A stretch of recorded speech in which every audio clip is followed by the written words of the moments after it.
strap in tight. We're bringing the heat, it feels so right.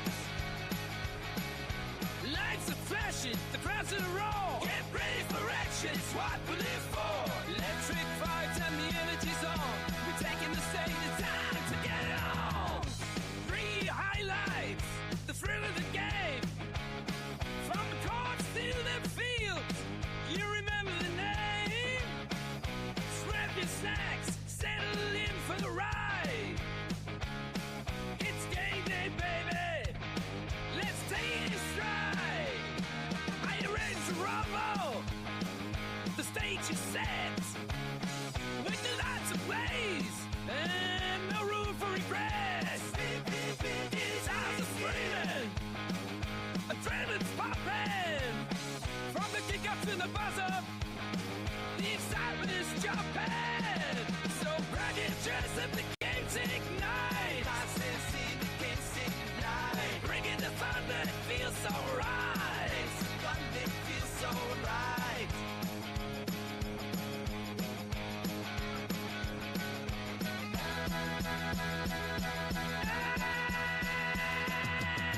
Welcome to the showdown, it's time to ignite. With the lobe on the air, bringing you the fight. With the crowd roaring and the tension so thick. Get ready for highlights, every kick and flip. From the field to the crowd, we're breaking it down. Tracking every move from the ace to the crown. But raise the sharp blades and start to impress. We are ultimate tour. From Sandland, no stress. It's set for the thrill. It's game time now. I will send you to the crowd. Let me show you how. Scores are dropping, wheels are turning, aces high. We're rocking every moment, reaching for the sky.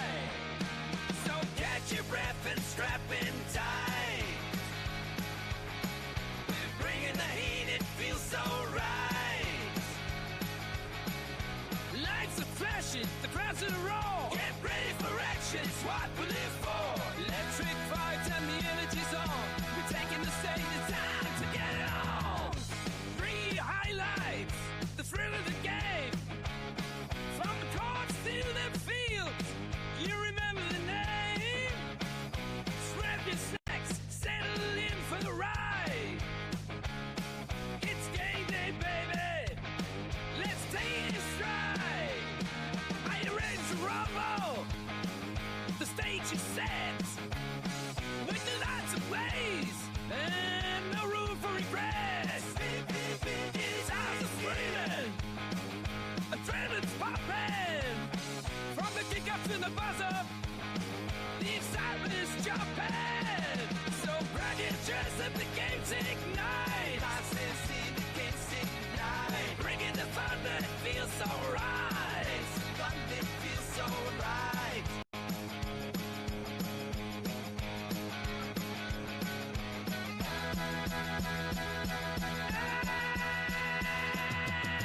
Welcome to the showdown, it's time to ignite. With the lobe on the air, bringing you the fight. With the crowd roaring and the tension so thick.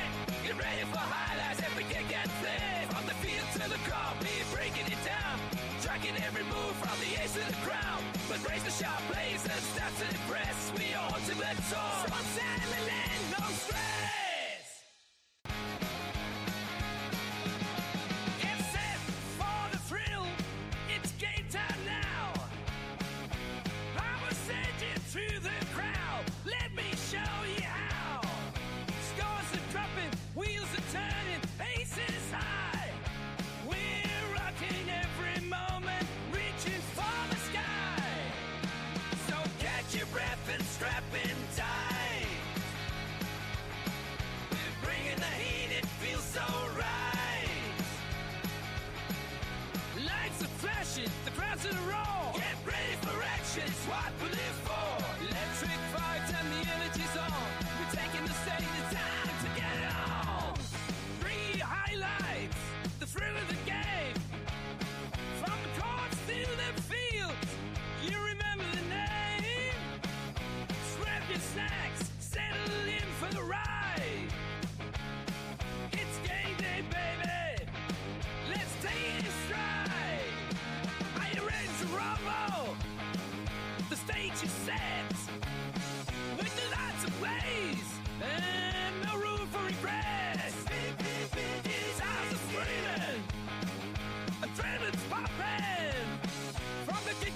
buzzer.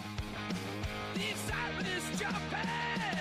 So grab your dress, let the games ignite. I said, see the games ignite. Bringing the fun that it feels so right.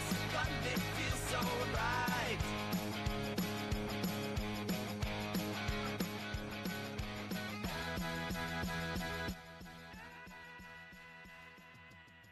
Welcome to the showdown, it's time to ignite. Spread the love on the air, bringing you.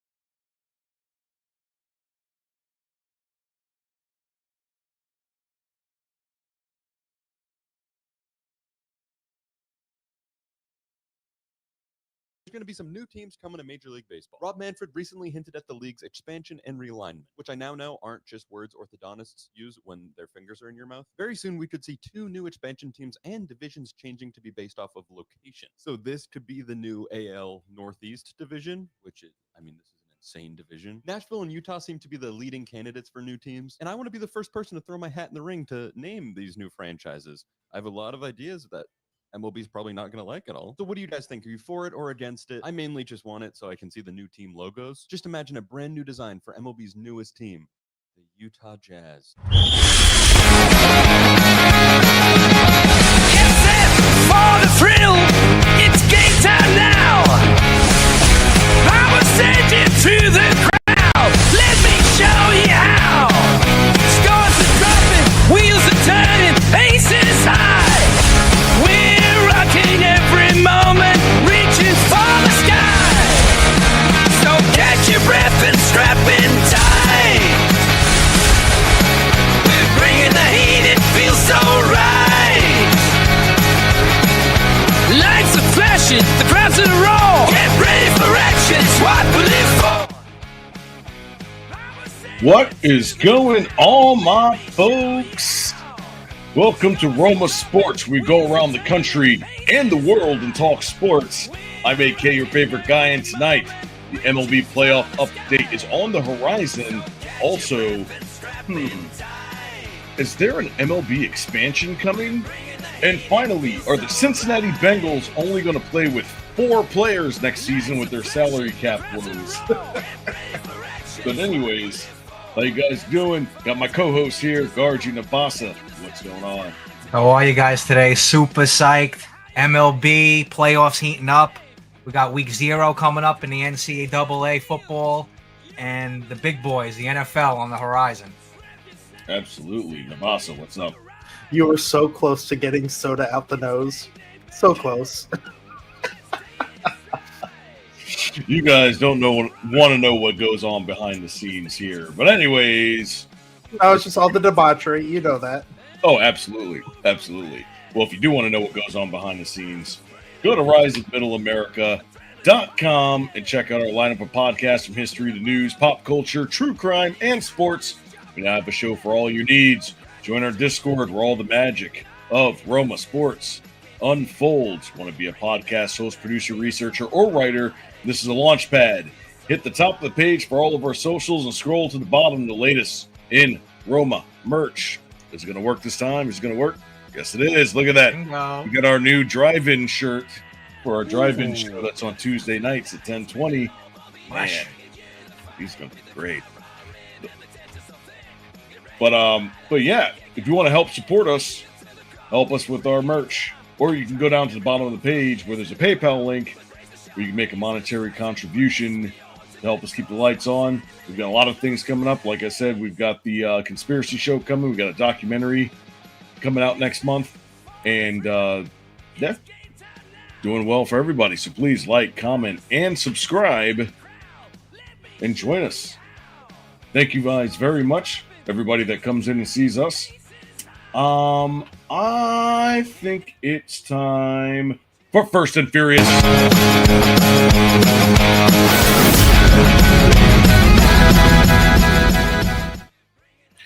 All right, so let's go ahead and get this started because we know the stretch for this stretch is going to be wild. This MLB stretch, I can't wait to see what happens in the last week, right? You know, the Yankees are clinging on to a wild card spot with a 73-60 record, tied with the Red Sox. They're 4.5 games out of the division lead, and next 6 weeks could completely redefine the season. All right, so we got pitching choices like Max Fried, Carlos Rodon, rookie Cam. I don't even know how to say his name. What is it? Shitler. Schindler. Cam No, there's Shitler. there's no list involved. Oh man, that's he's gonna hate that. I know he's gonna hate that. And for the rest of the his life. worst part about it is he's pretty good, so this name's going to be called a lot. Oh, I bet. Oh no, he's just gonna be called the shit.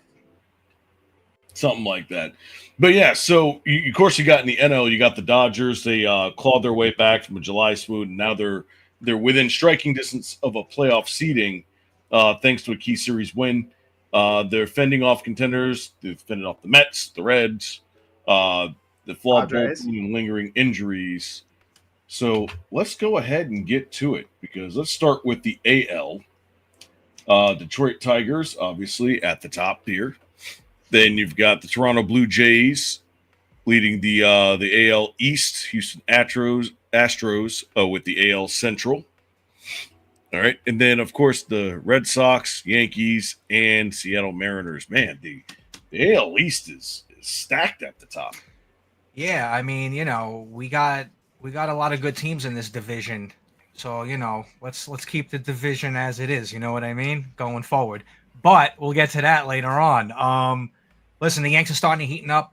They won today. They put up a baker's dozen. They won 5 in a row, I believe. There are 2 games up in that second wild card spot. All right. 4 games behind Toronto in the division. You know, I'm a Yankee fan, die hard through and through, and I've seen it 1,000 times. As far as I'm concerned, I don't think the Yankees are going to win the division.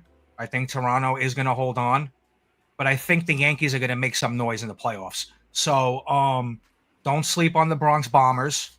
And yeah, I mean, listen, I really want to hear what you guys want to say about the AL East, but after that, I really want to touch on Houston's division because they only have a 1.5 game lead, and it's going to be nasty down the stretch. Absolutely. Well, let's talk about this division because, I mean, Houston, what are they, 4-6 in their last 10? I mean, it's kind of like they're kind of a sub 500 team right now at the wrong time, especially with the playoffs heating up and with all of these teams like literally stacked right behind them. You know, you go on a 2-game losing skid, you can go from, you know, leading your division to out of the playoffs like that. Absolutely. You know, so what else we got here outside of the wild card? Kansas City Royals, I guess they're kind of treading water right now. Texas Rangers right behind them, Cleveland right behind them, and then of course the Tampa Bay Rays. I mean, anything below the Rays, I mean, that's just not going to happen. Yeah, I mean, with the Rays, you know, they're starting to hit that wall where the players that they have on this team this year are starting to run out of a little bit of steam. They put together a team this year where they tried to duplicate over the years of very minimal salary players, young kids out of the farm. Mm-hmm. Maybe I can make a splash, maybe not. But they definitely do not have it this year. They will definitely be maybe even 15 games under by the end of the season. You think they're going to be 15 games under? Yeah, so they're 5 under right now with about 28 to 30 to play. Yeah, I could see them dropping a lot of these games late down the stretch. Their team is broken. That sucks. Yeah. I mean, that's my team too. Yeah, I mean, listen, you know, some teams they're gonna hit the dust. You know what I mean? Navas, you love Kansas City. I know you do. We were talking about them earlier. They're hanging around, as we would say, true blue out in Kansas City. You know, what do you think? Well, much like their stadium, that it's still up in the air. Like their they are literally treading on the, are they going to make it? Are they not going to make it? It's that very fine line that Kansas City loves to ride. And comparing week over week, they did gain half a game on Seattle. But you had mentioned earlier with Houston, I'm going to go ahead and pull up Kansas City's schedule, but Bobby Witt and Salvador can only do so much. And you can see with the last 10 6-4 record, they are making up ground, especially on Seattle. But, and this is a gigantic asterisk, like you said earlier, you think the last 6 weeks will make up the rest of the season? No, it's going to be the last 2 weeks. Okay. These next 4 weeks are going to determine the final 2 weeks, and those final 2 weeks are the make it and break it. Yeah. Now, do you guys think that there's going to be a game 163? I mean, as of right now, holy crap. You got two divisions that are pretty much a game or two within each other leader-wise, and that's the Dodgers division and the Astros division. Other than that, you got 4, 5, 6 games in front of everybody else.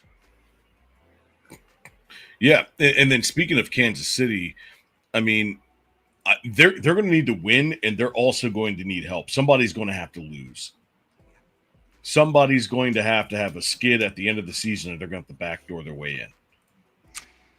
You could add another win. You could add another win tonight. They put up 14 runs. Kansas City. They've beaten up the White Sox.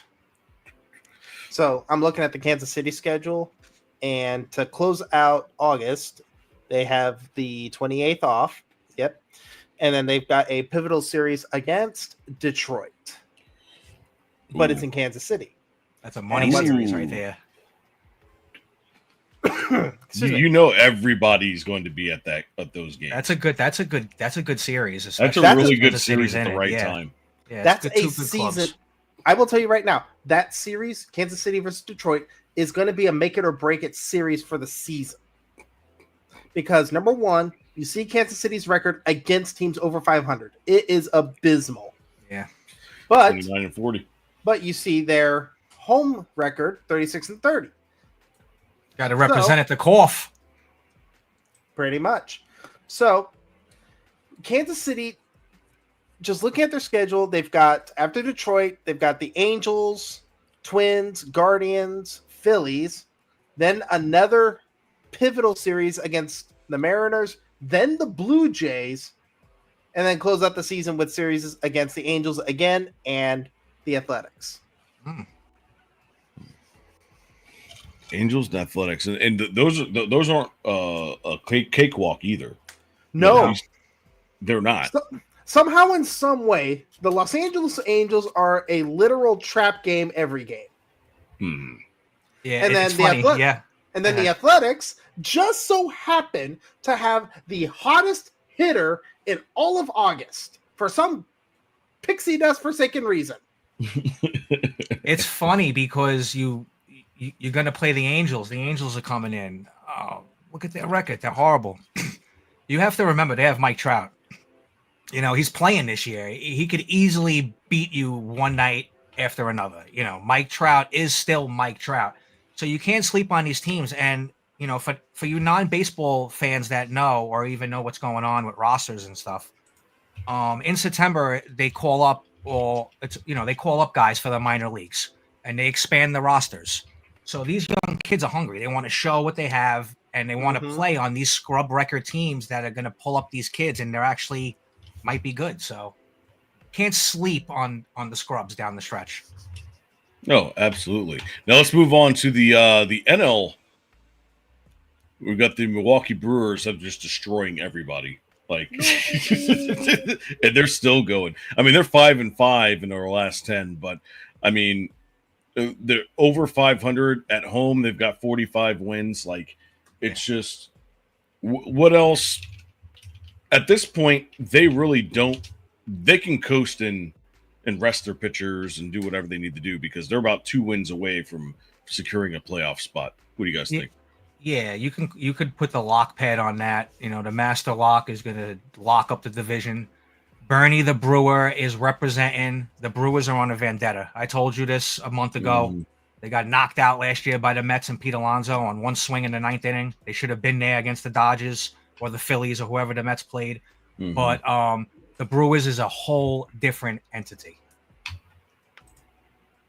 Absolutely.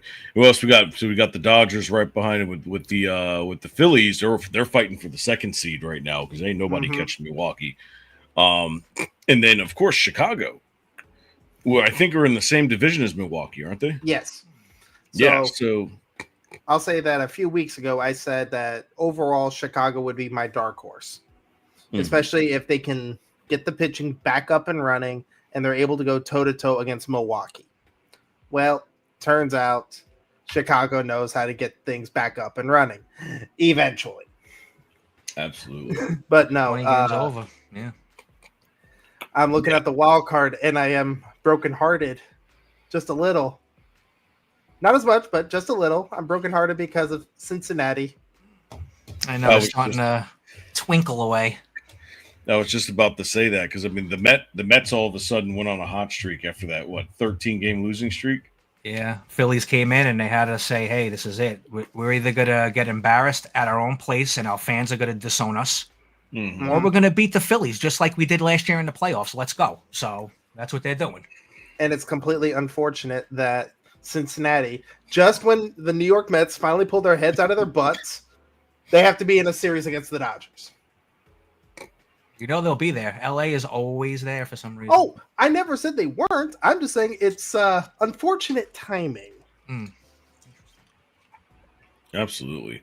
But let's see let's see how are the Reds doing here. Let's see. So 38 differential. They've got 36 wins at home, 32 away, 30 and 33 on the road. Soon to be 30 and 34. Yeah. I mean, they're a sweep away from a disaster. Yeah, they're playing the Dodgers in LA, so it ain't easy. Well, luckily they've got the 28th off, and then their next few series are against the Cardinals, which that's not a cakewalk. And then they get the Blue Jays, and then they get the Mets, and then they get the Padres. It's like, I mean, as far as coming. As far as I could see, I mean, another week of this, and the Mets pretty much are going to lock this up, and we could start lining up these teams. Absolutely. Yeah, well, at least the NL is almost set in stone. I think by the time we come back next week, the NL is going to be set. Yeah. Unless St. Louis goes on some ridiculous run. I told you, there's magic pixie dust under the Gateway Arch. All right, so I think I'm gonna hold you to that. I want to see where they are in the last week of the season. Watch, they're going to have like 90 wins. They're going to be like, where the hell did they come from? I'm going to scream pixie dust. That's funny. But yeah. What else we got? Let's see. All right. Yeah. Yeah, so to close this out, I mean, pretty much. So the NL is already set. The AL, I mean, we've already got the 70 win teams, and then of course I want to give a shout out real quick. Look at the quote Athletic Baseball Club, the Athletics. Look at their last 10. Where the heck did that 7-3 come from? You played it's a long season, you know. 7-3. Let's see. The last 10 included wins against the Tigers, Mariners, Twins, and Angels. So the fact that they're about to sweep the Tigers. They're up 3-0 on the Tigers, bottom of the second. Yeah, the Tigers are so funny, man. I mean, they'll look awesome for a month and score runs too, because we all know they could pitch. You know, they got Schoolbull and they got the other kid there. But when they win games and score, they score like 11 runs a game, 4 homers, Green, Carpenter. These guys are mashing, Torkelson. But then they disappear and they lose to garbage teams like Oakland and Chicago and Colorado. I mean, like, that's not a World Series championship team to me. Hey, listen, the Brewers are, you know what I mean? Bernie's got it going over in Milwaukee. Mm-hmm. It kind of reminds me of my Orlando Magic. like that's how they've been the last couple of years. Like they'll beat really good teams, and then they like just suck against bad ones. I I don't know mean, how. could we get a clutch shout out for Nick Anderson? Ooh, first ever pick on the Orlando Magic, 1989. Some That's shot that right. guy had. He was all around. You know, he was an all around. I like Nick Anderson. He's a Hey, good Correct player. me if I'm wrong. Correct me if Fun I'm wrong. fact. Hold Go on. ahead. Kobe Bryant was drafted by the Magic and then traded to the Lakers. The Hornets. Oh shit! I'm sorry. No, but you had the right idea though. No one would have Again, known. I didn't know if it was the Hornets or the Magic. I just No. know it was still some No. team. Chris Webber was drafted by the Magic And then went to Golden State. and then traded to Golden State for 3 first-round picks, which they almost got 6 first-round picks. That was a Jay Richardson in there, right? Your boy No. Jay Rich. No. Jay Rich was much later, and he wasn't drafted. He was drafted. I think he was drafted by Golden State way back when. But now his son Jace Richardson is on the Magic. You The were draft telling us position. that, yeah. That's crazy. The Magic are going to be exciting. You know, they really are. They really Oh, are. yeah. All right, let's move on to basketball. All right, so this Oh, time we're going to talk about an update. One team from the East, one team from the West. Just like last week, this week we're going to focus on the Boston Celtics. They've been shaking it up because they traded away George Niang. They sent Drew Holiday to Portland for Anthony Simons. Then they signed Chris Boucher, Luke Garza, and Josh Minot. But what about the current roster? Like, what's the current news? And let's jump into it. All right. So we got Jason Tatum's Achilles injury, which that was going. I mean, it was like an Achilles bug last playoffs. Has changed Celtics history, but not as much as you think. So May 12th is date that will haunt Boston Celtics. Jason Tatum went down, ruptured Achilles, essentially smushing any title hopes for 2025 or 2026. The injury, the first domino fall, a pretty brutal summer for basketball fans in the Northeast. Porzingis and Drew Holiday were traded. Luke Cornett left to join San Antonio Spurs. And signs point to Al Horford doing the same with Golden State Warriors. I guess we're talking about Jonathan Kuminga, but I think Kuminga's good. I like Kuminga. Yeah, Kuminga's good. After a few months, Celtics are a completely different team. They're no longer seen as championship contenders around the league, and the fan base is split on whether they like to see them tank for a better chance of top pick in a 2026 NBA draft. But they are a blue blood, right? The Celtics are a blue blood, so there's no way that they'll ever do that. They've been building these teams being a middle of the road pick team every single year for years. The city of Boston would never let them tank. No, they wouldn't. They wouldn't, because they will let them know, and they will let them know with their money too. Hell, Boston damn near threw a fit when New England sucked. Exactly. Well, listen, I'm hearing that, I'm not hearing too good news though out of Boston regarding Tatum, because Tatum's trying to rush back from this injury and it's an Achilles injury. I mean, this is big time. This is a career changer. You could come back, but you might not be the same. Don't rush this comeback. I mean, your team's making trades. They just picked up Cueta tonight, the center, I believe. So they got him as well. And again, you said Simmons, Jaylen Brown's coming back. They got rid of Holiday. They got rid of KP. Peyton Pritchard, the young stud there, is talking a lot of smack on Instagram. So, I mean, listen, the Celtics are going to prepare, but I would kind of like rest Tatum and just kind of tell him to ease it up a little bit. I know he wants to get out there, but, this is a big time injury. Absolutely. I mean, this is their what they've got right now for their roster. Okay, get out of here. All right, so we've got Derek White as starting point guard, Anthony Simons shooting guard, Jaylen Brown small forward, Sam Hauser and Chris Boucher or power forward. And the centers are Nemanja Cueta, and I guess Boucher is gonna come in. You got Xavier Tillman. He'll probably do some cleanup work. Peyton Pritchard as a backup point guard. He's probably he's the best backup point guard in the league. Yeah, he's awesome. He's got grit. I mean, listen, he's way better than McConnell on Indiana. Yeah, Pritchard's got game, bro. He could drop 30 easy. He can drop 30. He can assist. He can control the tempo of the game. Like if you were on any other team, he'd be starting. Absolutely. Any other team, he'd be starting. I mean, Derek White he's. I'm not saying that Peyton Pritchard's better than Derek White because Derek White is just taller, lengthier, and has better defense. But I mean, literally, if you imagine if you were on the Magic, imagine if you were on. I don't know what's the team that needs point guards right now. The Grizzlies. Well, yeah, they just Could you imagine if you were fleeced the whole team. Yeah, exactly. Can you imagine if you were backing up John Morant? Yeah.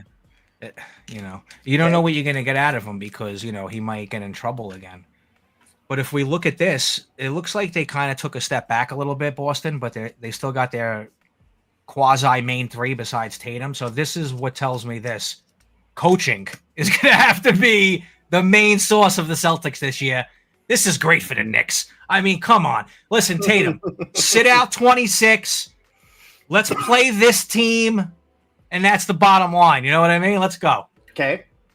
I do have to ask.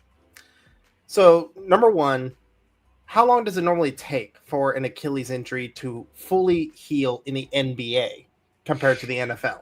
So the NFL, it depends on what position you play. Because if you're like, say, if you're like a wide receiver, right? Mm-hmm. It's about an 8 to 10 month recovery, but it also depends on when you tore it and then when you come back, depending on the year, right? But in the NFL, much softer ground, you can ease your way back because it's one game a week. Mm-hmm. You can take plays off or whatnot. But in the NBA, it's an 82 game season plus the playoffs, right? Yep. So in being on a hardwood floor and having to have explosion, you have to have your Achilles. Like it's just without your Achilles, you can't plant, drive, spin. Like you can't do anything. Okay. Right. So as far as the Achilles in the NBA, it's about a year because it takes about 2 months you have to get the surgery. Then it takes 2 months for it to heal. And then it takes another 2 months to get all of the scar tissue out. And then you can start pushing it a little bit to see like how much of that elasticity that you have, right? Because depending on where you tore your Achilles, if you tore it down at the bottom, then it's a little bit easier because you still have a majority of your muscle mass. You can just kind of work around it, right? Mm-hmm. If you tear it at the top, you can do the same thing. Just pull it back up and then let it heal, and then you're probably going to lose a little bit of elasticity. But at least you can build up all the other muscles around it. If you tear it in the middle, that's where it's bad. Okay.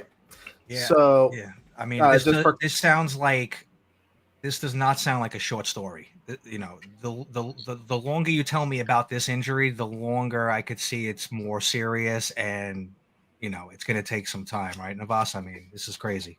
Imagine having imagine having a cinder block on your foot at all times. That's what the Achilles injury is like. It's like a car with no tires. I mean, where you going? Okay, so that would mean that Halliburton, when he suffered his Achilles in Game 7, he's already done for the year. Absolutely. Okay. No, he has a possibility of coming back in April. Okay. That's the earliest that he could come back is April. Because the NBA playoffs are normally in June, right? Well, they're in May. Now, I have a question. Do you have to have eligibility, certain amount of games played in the regular season to be on the playoff roster? No. So you could just come in when off the DL, ready to roll if you played 0 games? Yeah, in the NBA, you can drop someone down and bring somebody up. But so there's 15 active players and 12 – there's 15 players on a roster and 12 active players. Okay. Right. So you have 3 players that technically are kind of like in between or sitting out or whatnot. Mm-hmm. And you can bring them in and out I'm not exactly sure if there's the amount of times that you can do that, or if like certain player. I don't know. That's something we should probably look up. But I do know that it's a 15 player roster and 12 active players that dress. Googler. Not today. Although that does lead me to my last question. If you were on the Boston Celtics medical team and you were seeing Jason Tatum and you saw his Achilles and you knew what Aaron Rodgers did for his Achilles, would you recommend it? I mean, I would ask the guy if he likes to get high. I mean, what did Aaron Rodgers do? He did the Chewbacca. What did he do? The wasabi or something? Ayahuasca. There you go. But no, what happened is when Aaron Rodgers tore his Achilles, they actually put in what's called an experimental bridge. So instead of either sewing the Achilles together with some cartilage from your other part or stapling it to and from the top or the bottom, he used a medicinal bridge to help accelerate the bone or the tendon health recovery. Okay. And make it stronger to actually bring it back. So instead of a year-long or 8-month-long healing, because he tore his Achilles at the beginning of the year, literally 4 plays into last season, season before, excuse me, he was advertising that he was going to be able to come back in 3 months. That's crazy. Yeah. No. You know who else I think did that? It was the running back for the Rams. Cam Akers. Cam Akers. He tore his Achilles in training camp and then came back in week 12, and everybody was like, "What?" I know. Yeah, he wasn't doing much either when he came back. He wasn't, but the fact that he even came back and was explosive. They traded him to Washington, right? I think so. Because of the injury, he was never the same. They got rid of him. Yeah. But yeah. So to close this out, so when it comes to Jason Tatum, that is your franchise player. That is your number one player. All right. You don't mess around with that. You let him sit next year, and then 2027, just you work around it, right? Yeah. I'm not saying tank the season. What I'm saying is just let your younger guys jump in and get some experience, because they're going to need that. Yeah. That's the best thing that you could possibly do. If they screw up, so what? Let them screw up so that they understand how to play the game under pressure. Right. Well, let me ask you a question, AK. Mm-hmm. Did you hear that they wanted to tank? Is this something that's going on? Because, I mean, you know, if I was a player, coach, GM, whatever, 82 game season in the NBA, right? Mm-hmm. Give me 40 games. If my Boston Celtics are 13-27, then we could go the other way. But what do we talk? Is this a talk already? No, because the Boston Celtics, even without Tatum, they still have Brown. They still have Brown, but Hefe 1 and Hefe 2. Yeah, but you just got rid of your point guard. You just got rid of Porzingis. Holiday's on his back end. KP's a waste.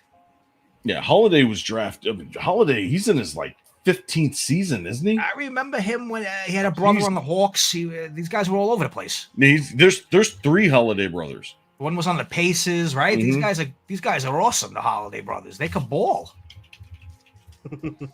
What I find hilarious is that I can remember when Al Horford was still on the Atlanta Hawks before I joined the Navy.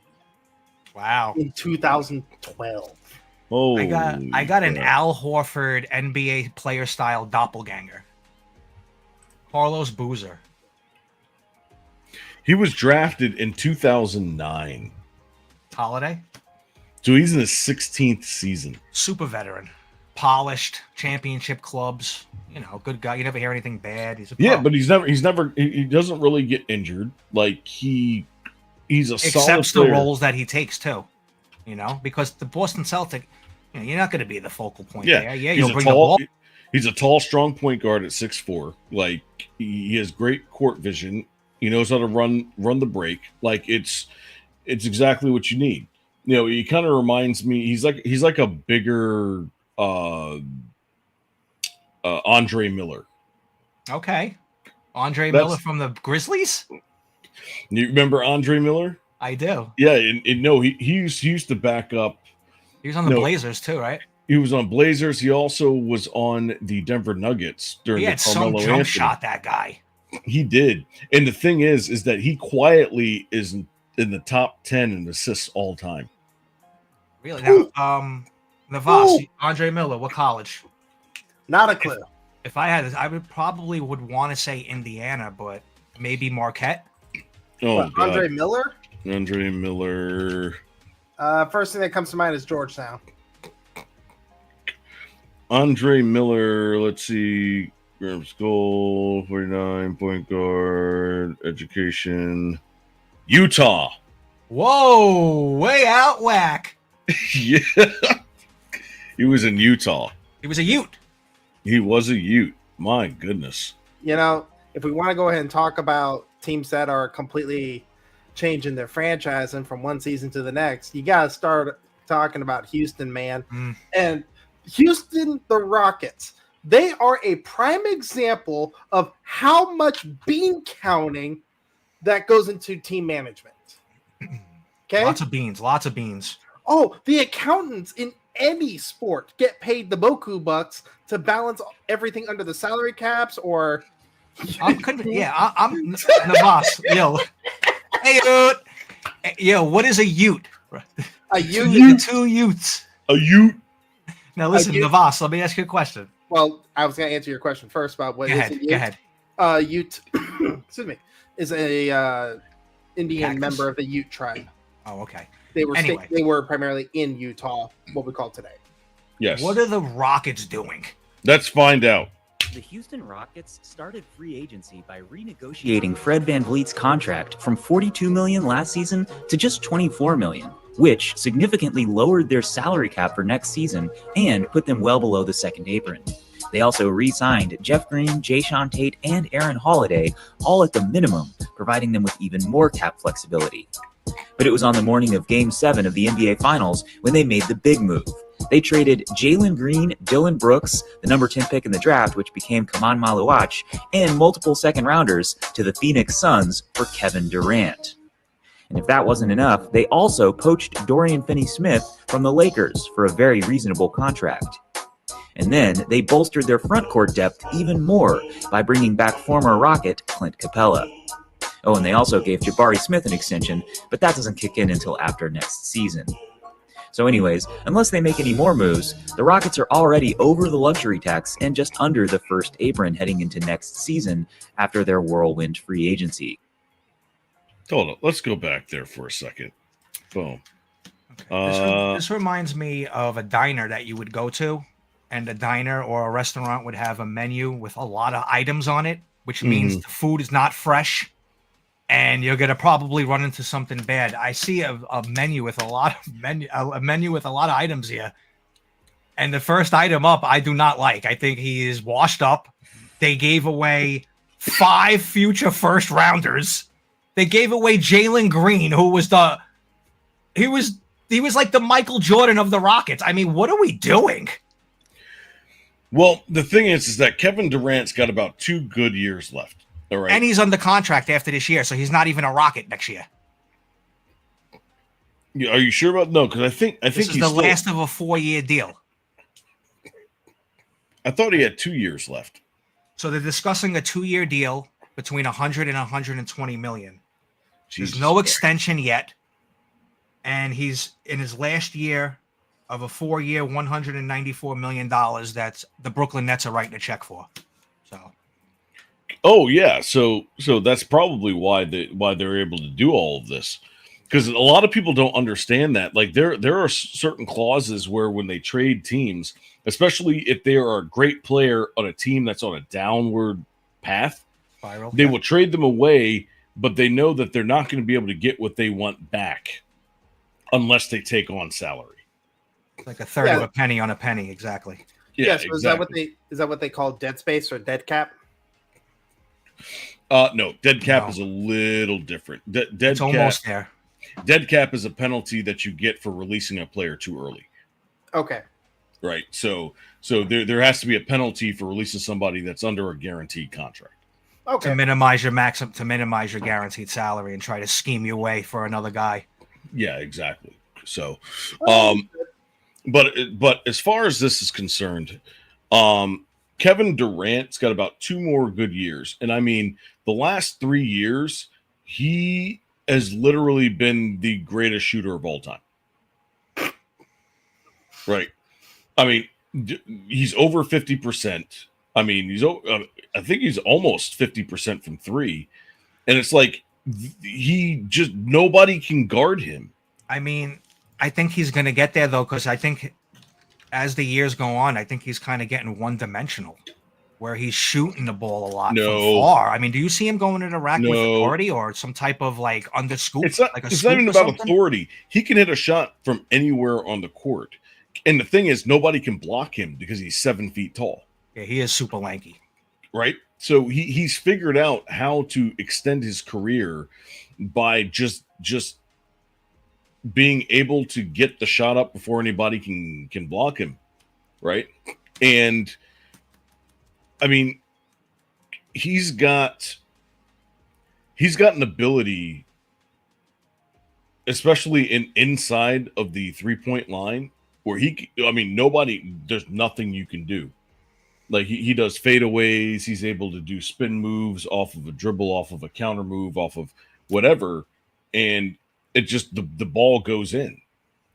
Right. So, but I think the biggest problem is that Kevin Durant wants to be the number 1 guy. He has to learn how to take a step back and let some of these other guys grow around him, because that's what LeBron had to do. LeBron had to do the same thing. LeBron had to learn that there are other people around you that you need to utilize. You can't be the number 1 guy. You're 41 years old, for crying out loud. So, but he came to a team. I mean, he's got Van Fleet. He's got Steven Adams. I mean, these guys are veterans now. They're veterans now. They know what to do. Navas, let me ask you a question. Would you pay $40 million a year for the next 2 years for a Hall of Fame jump shooter? Oh, absolutely. In a heartbeat. Are you kidding me? Especially with the fact that you've got supermax contracts that are going 250 to 300 million for guys that are just experienced enough to not get their butts handed to them. Trying to curb my French. Okay. But for a jump shooter, absolutely. Especially when the game is now dominated by 3-pointers 8 ways to Sunday. Nobody really gets into the paint anymore, and free throws, they're still there. But see, that's the thing. That's the thing, is that with the Rockets, they've got 2 guys on the inside with Adams and Sengun. And now Capella too now. And Capella, like, these guys, they're an inside-out team now. And that's what wins. What wins are inside-out teams, or teams that can shoot from the outside and that can rebound really well. There you go. That's how you're going to do it, which means that it's going to be Houston and San Antonio that are going to be the teams to watch out west. Yeah, they're going to be upcoming. Yeah. But let me, AK, that $40 million a year that I gave you, that's a discounted price because he's going to want 50 plus, this guy. I mean, Durant's doing $54 million right now. Right. But you can't go higher than that because the age is going higher. No, you can. You can until he can't move anymore. And that would suck for a team, though. You got to understand, Durant's got 30,000 points. He got over 30,000 points right now in his career. So who would play longer, LeBron James or Durant, as they're going right now? Oh. No, LeBron, because LeBron can play 3 more seasons if he wanted to. Okay. I have a trivia question for you guys, and then we'll move on if you like. All right. Well, I was going to the longest winning streak in NBA history. 33 games. Wow! By who? The Lakers. Yeah, baby! That's my boy! That's my boy! All right. So. I'm blushing over here. Hold on. I want to give some stats for Kevin Durant. So, when was Kevin Durant drafted? 2008? 2007. 7. Okay, I was First round, pick number 2 Mhm. by Seattle. Okay. Supersonics. So his overall career field goal percentage is 50.2. What is he, top 5 all time? Jesus Well, Christ. I know you can't even count it because the big centers would have in the 70s because all they do was dunk. 10 Well, for 11. Shaq was like 60%. Yeah, so you can't count it. But if you want to say small forwards and then Okay. Google it. When was the last time that Kevin Durant had a sub 40% 3-point percent shooting rate? Before he went to the Golden State Warriors. Well, Nah, that's that's OKC. too good. He No, was playing with Harden. it was a 22-23 season. Really, not too long ago. His highest field goal, or excuse me, his highest 3-point percentage is 53.7. Okay. What? But let me ask you a quick question while you have that up. Do you see within the last 2 years, 1 year, and this year, his shots for 3-pointer attempts have went up because he can't get to the rack no more? They both went up. His 3-point percentage went up, his 3-point attempts went up, and his rebounds went up. His rebounds went up. All right. Yes, Let's very move on. contradictory. Very contradictory, but they did. Oh, okay. We got the Rockets here, right? No, this They're trying was to, but with the Rockets to Sure. conclude, they're trying to trade Tyree Eason to the Knicks for Josh Hart. Please, Knicks, don't do this. Do not get rid of my Villanova squad, please. I beg of you. I beg of you. But no, just looking at the stats for Kevin Durant it's absolutely bonkers. Now, granted, his career average, he's averaging between 2 for 5 and 2 for 6 on 3-pointers per game. So he's not attempting a whole lot, but when he does, he makes it about half the time. Excuse me. But yeah, his field goal percentage is absolutely bonkers at 50%. Like the last time he had a sub 50% field goal percentage was back in 2011 with Oklahoma City. Wow. That was like 4 teams ago. It was 4 teams ago. Because Listen, I have arachnophobia with this Durantula dude. You know, I'm not The really too keen on Durantula. this guy. Bro, come on. The Durantula? I That's haven't heard that shit in a long that's what time. they call him, bro. And I got arachnophobia. So I'm not really That's too on funny. this guy. You know, they say that with arachnophobia, it first comes to your hands and then it crawls up you. Sometimes it's the legs, most times it's the hands. And it must be really, really bad for people like Kenny Pickett who have tiny hands. Because turns out when the spider ball just Little Vienna sausages? Vienna mittens. It's tiny Vienna Someone mittens. didn't eat their dinner tonight. Oh dear. These are spirit fingers. No. So It looks like the human centipede doing it. But nah, man. Freaking turns out Kenny Pickett also has arachnophobia. You want to know who else or what else Kenny Pickett has? A great segue into being not with the Cleveland Browns anymore. The Raiders. that's right. So now we're going to move on to the NFL season update roster moves. We're going to start with the Cleveland Browns because they just cut. You know what? Just let them talk about it. Here we go. NFL roster cutdown day. The Browns had until 4 p.m. to get their roster down to their initial 53, but that work started earlier in the week. The Browns waived 17 players on Sunday and terminated the contract of 4, including quarterback Snoop Huntley and cornerback Tony Brown. Then on Monday, the Browns dwindled their quarterback room from 4 to 3, trading Kenny Pickett to the Las Vegas Raiders in exchange for a 2026 fifth-round pick. But that work wasn't done. They had more moves to make. The Browns released veteran wide receiver Deontay Johnson on Tuesday morning. Johnson was looking for a second chance here with the Browns. He didn't didn't have a strong camp, so the Browns moved on. In a surprise move, the Browns moved on from kicker Dustin Hopkins. This I He was the surprised record-setting about. kicker for the Browns, but last season had plenty of struggles. The Browns opting to go with Andre Schmidt in that position instead. Bad news for some players means good news for others. Gage Larvadan, a standout wide receiver from camp, making the initial 53-man roster. Dylan Sampson calling him the camp MVP after the final preseason game against the Rams. So some good news, some bad news for players, but just because that 53-man roster has been set doesn't mean the Browns are done. As teams around the league continue making moves, the Browns will also continue making moves. So that 53-man roster is initial, not final. There we go. I mean, what's going on with Pickett though? Why is he like a tour bus? Like, why is he going to like all these different franchises? I mean, Because it's up here. He doesn't have the hands, but he has the this up here. When he played at Pitt for 4 years. So he has the experience, the football IQ and experience to be a backup quarterback. Everybody knew he wasn't a starting quarterback, but when Big Ben retired, they had no other choice. yeah, they were banking on that Pickett special thing going on there in Pittsburgh, and one of them got hurt. It just didn't work out. So, I mean, Let me put it to you this way. You want to know how intelligent Kenny Pickett is at football? talk to me. He had a new rule instituted. Instituted. Thank you. I can't talk. Instituted This is a in the Tate Brothers NCAA. show. Get the Google out of your mouth.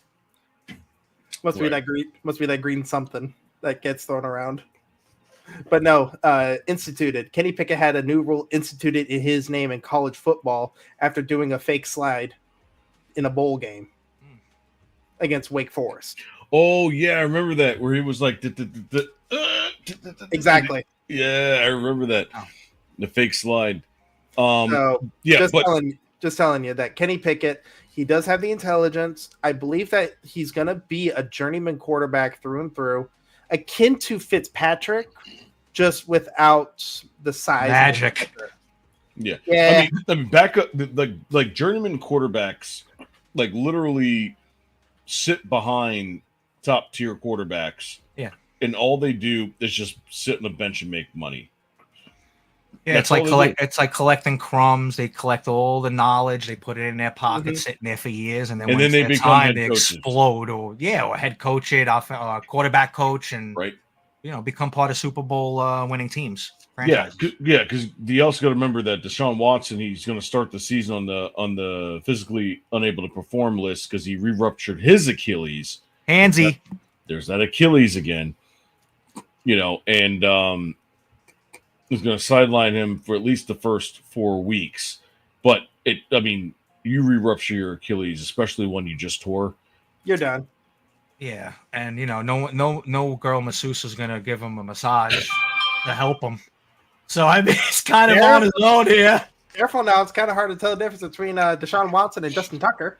I'm gonna steer clear away from that. All right, so but Joe Flacco, obviously veteran, 41 years old.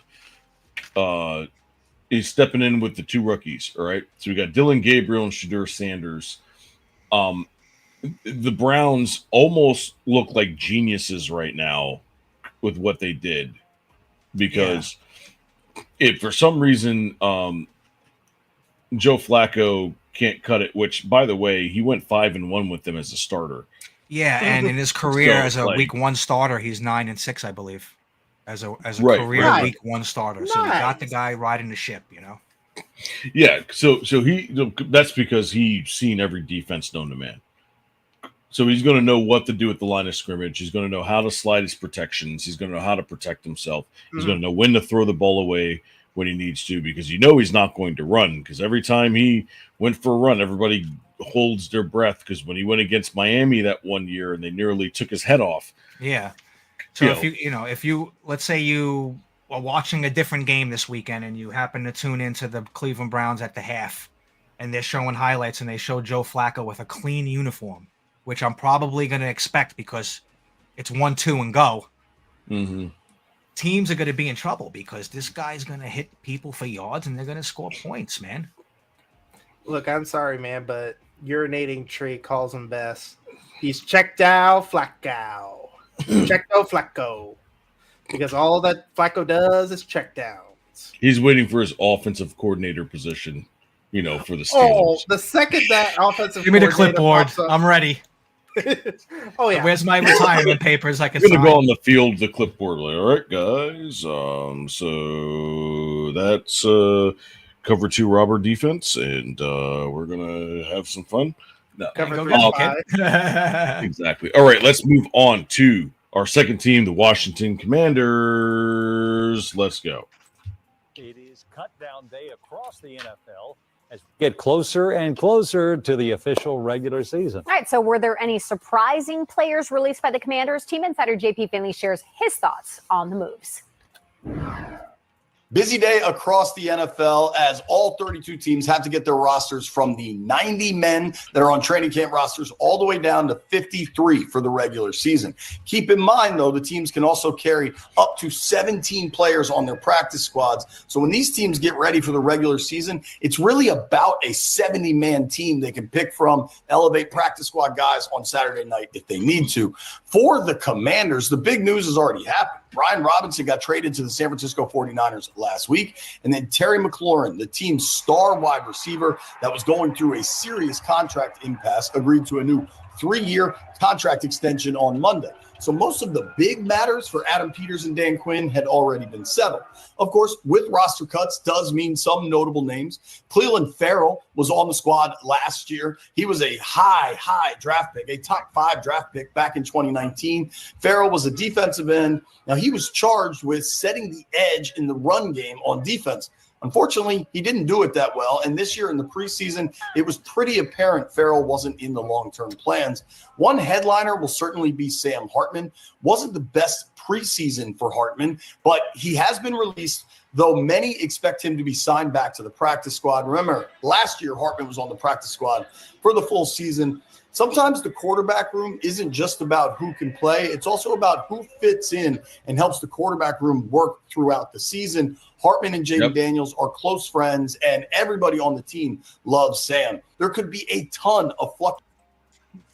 The most popular guy on an NFL football team is the backup quarterback. Yeah, you got to be a cool dude, man. You can't be The like backup or the practice squad? quiet loser. You got to be Either way. that dude. It doesn't matter. It's always going to be some backup quarterback because they're the ones that if tragedy strikes, you are the guy, and you are the one that everybody has to rally behind. Mm-hmm. Yeah, you got to be the guy who could accept the weight of this whole season if, God forbid, Right. your starter goes down. Tell you what, prime example of a backup quarterback stepping the heck up when they need him. Week 1, Tom Brady tears his ACL. He done for the year. Guess who steps in? Matt freaking Castle. Matt freaking Castle. Took them to 11-5 record, and because of tiebreakers, didn't make the playoffs. Yeah, they got shipped off to Kansas City. The highest win team to never make the playoffs. Rough out there in the American Football Conference. Exactly. All right, let's move on to Arguably the better football. Houston Texans. Let's go. Oh, Houston. Why you do this? Especially my Houston Texans fans. These next 48 hours, we are going to get a lot of information about what our 53-man roster is going to look like, you guys. Now, we already know that our QB spot is set and squared away. Thank you, CJ. Our backup QB spot squared away. Davis Mills, thank you. Now, wide receiver room. Who's going to be 1, 2, 3? We know Collins. We know Kirk. I think Xavier Hutchinson is going to be wide receiver 3. I actually think Jalen Knoll has shown more than Jaden Higgins in the preseason. That could be because of the kick return factor. But still, I noticed Jalen Knoll more than Jaden Higgins. So that's my take. Now, tight end, I think we're going to keep Harrison Bryant. That's the guy we just picked up from the Eagles practice squad. I think he'll make tight end 3. Otherwise, Case Stover and Dalton Schultz. Now, running back. Who are we going to keep at running back? This is the big question of the team, I think. Besides offensive line depth, who is going to stay at running backs? Woody, Marks, looked very good, explosive, and strong. I would like to keep Woody Marks, especially because he's a little bit younger. I think we could keep, obviously we'll keep Chubb, Mixon, Agumbawale, and I think the fourth one is Woody Marks. Do we keep a fifth one? I am excited for the season to start, you guys. Who do you think will be one of our running backs this season? Do you think it will be Woody Marks, British Brooks, make fullback? I don't know. What do y'all think? Comment your thoughts and your opinions down. I think Adrian Foster.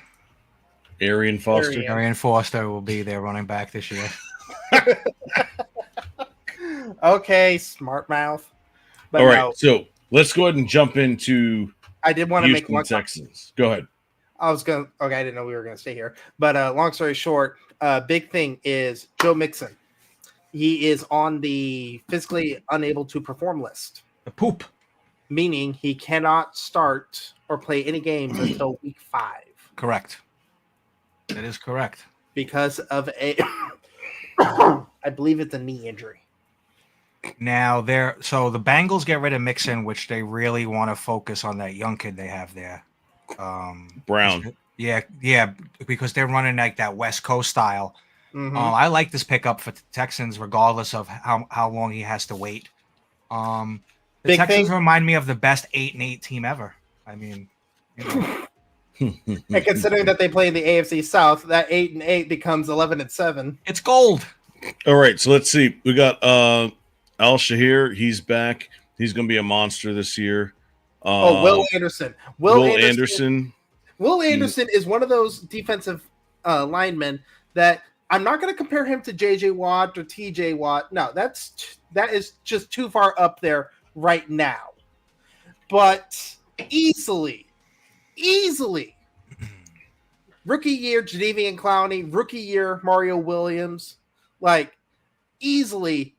He is a presence. He is a difference maker on the defense. No ifs, ands, or buts. And that 5-man O-line is going to have a hard time keeping just control of him, let alone the fact that he's gotten top 10 sacks each of his first 2 years. Yeah. I mean, AK, we seen Nicky Chubbs in Cleveland. I mean, if this guy stays healthy, he's got legs like a tree. I mean, this guy he'll get you 20 touchdowns on the ground. Don't forget. Oh, absolutely. Don't forget, Nick Chubb was also with Kansas City after his stint in Cleveland. And Kansas City is one of those teams that just magically takes broken players and makes them great players. Oh, absolutely.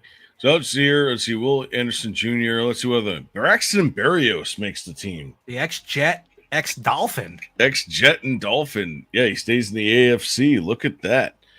All right, who we got? Nick Chubb, obviously, is going to make it. Nico Collins coming back. Nico Collins is amazing. Dude, he's a poor man's Randy Moss. Oh. Now, one guy that you don't see on the roster right now. Who, John Mechie III? John Mechie got traded to the Philadelphia Eagles. I forgot they got C.J. Gardner-Johnson from the Eagles. That was the deal. Who we missing? He's already injured. Wow. Who we missing, Voss? Last year, Hunter's in. Well, hold on. Last year, a horrific injury happened to Tank Dell, catching a one of a kind touchdown pass, running over his own teammate. God. And if you know how your knee is constructed, you have the ACL, MCL, PCL, LCL. Okay. Typically, most players tear their ACL. Sometimes they tear the MCL if it's just twisted the wrong way. Tank Dell tore his ACL, MCL, and PCL alongside his meniscus on that touchdown. And he was to replace his leg. He was I can't say how close he was, but he was damn near close to getting his entire leg amputated. Yeah. It sounded like it. I mean, it really did it devastating. He's already gone for the season because it's at least a 13-month recovery just to even be able to walk. So you're not going to see him for the 2025-2026 season. You might see him for 26-27.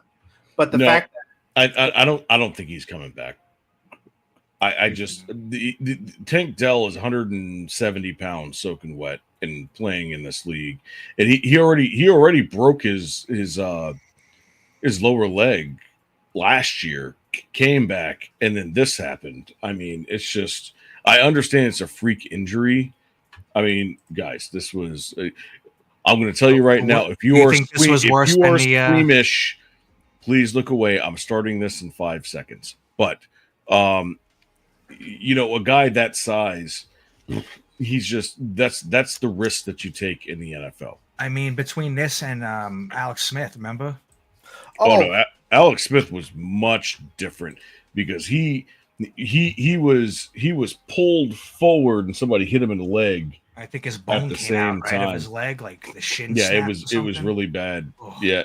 And nearly lost his leg as well. Texans wide receiver Tank Dell went down with a scary knee injury today against the Kansas City Chiefs. Let's break this down. Watch Dell's left foot here. Notice the defender's hands initially cause his foot to become externally rotated outward. This is subsequently followed by friendly fire with the Texans receiver falling into Dell's planted leg, causing significant hyperextension of that knee. You can see from this angle as that leg comes off the ground, at least a mild degree of hyperextension, which was much more severely extended upon impact. The combination of these three things lead to this final concerning image. Notice that abnormal contouring of the leg here, suggesting possible tibial plateau or femur fracture. First concern for doctors here is going to be the blood vessels and the nerves. Note the popliteal artery running through the back of the knee as well as the tibial nerve. These are important to preserve to avoid limb loss. These type of knee hyperextensions can damage the ligaments of the knee, and this mechanism is commonly associated with ACL tears. You can also see tibial plateau fractures and less commonly a femur fracture. Sometimes with significant valgus load, you can tear both of these ligaments together. Unfortunately, this video does suggest likely involvement of both ligaments with moderate to high concern for season-ending injury. Once stabilized on the field with a cast, the highest priority becomes getting the athlete to the hospital as soon as possible. It's incredible that Tank was able to come down with this ball to help keep his team in the game. Wishing him safe as.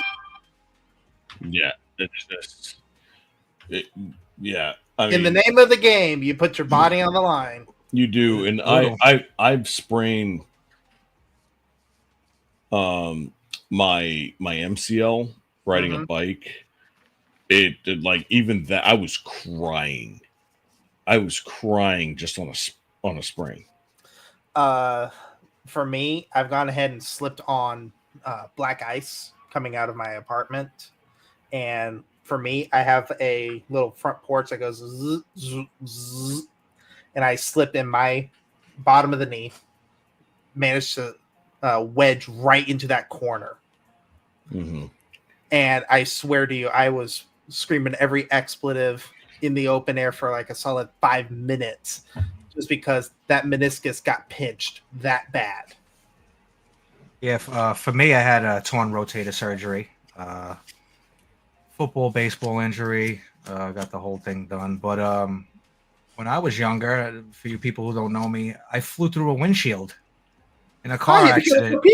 And I got a scar here and a scar here and a scar here. So pretty crazy injuries, you know. But listen, these football guys, they want guaranteed contract. They want guaranteed money, and this is why. You know, one play could ruin your career. So get these guys some cash. Absolutely. And especially with a guy his size. Like, it's just, what do you do? You know, what do you do? And it kind of reminds me of the Chicago Bears. Who was the running back, the backup running back? Those are punt returner that was like electric. Devin Hester? No, not Devin Hester. It was after Howard? that. Oh my goodness! Where he was going to catch a punt, and somebody ran into his leg and tore his ACL, and then they got it restabilized, and then he was trying to come back. And while he was coming back, he ended up tearing his Achilles, and now he's not playing anymore. It's just, but he was a small guy. You know, he was 5'7", about 195. But like, you know, when you're that small and you got these big bodies coming at you in different areas, it's just it's a freight train. That's what it is. You know, what can you do? But anyways, I think we're slugging through this episode. So I think it's time start talking about week 0. Ooh. Oh, week 0. I was just gonna say this is sexy. Go. Football weekend recaps in less than 90 seconds. Uh-oh. Week 0 is in the books, and we got 5 games to go over. First up in Dublin's game, we had Kansas State versus Iowa State. Let me just say that it rains in Dublin at least 160 days a year. So why do we continue having these games where it gives us terrible conditions? Because this game was not fun to watch, considering the fact that the weather conditions were horrible. Iowa State did come on top. The 24-21 victory. This game had an insane amount of turnovers. How can you not expect that to happen when it is raining so much? Next up, we have Las Vegas versus Idaho State. Las Vegas took this one in a 38-31 win. Idaho State's QB throwing 4 interceptions. They practically gave the Rebels that win. Next up, Kansas says welcome home. It's a 31-7 thriller at the booth. Fresno's offense might as well have been on vacation. Then we have Western Kentucky versus Sam Houston. WKU's quarterback McIver just casually drops a 401 yards and 4 touchdowns. This score came out 41-24, and Sam Houston's defense might as well have been on vacation with Fresno State's offense. Finally, we have Hawaii versus Stanford. This one actually impressed me because Hawaii's QB got injured, played for a quarter and a half, and they still ended up on top. Hawaii wins 23-20. Talk about clutch with a limp. Drop in the comments which was your favorite to watch. And next up, we have week 1. All right. So was she serious or she was kind of joking the whole time? Oh no, she was quite serious. 31-7 is not a thriller. No, and this is. And I have a question. I've never left the country before. There's 160 days in a year in Ireland. God damn you! God damn him! Yeah, You so can't mix business with pleasure. all right, so we got Iowa State, Kansas State. That was a messy game. It was messy from the first half because of the torrential downpours. Mhm. And then once the field dried up and the ball was less slick, the offenses really started to get going. Right. But I mean, I feel bad for Kansas State because, like, sometimes what happens is when weather becomes a factor, every team is even. It doesn't matter who you're playing. Yep. And they lose a home game because of it. Yeah. Yep.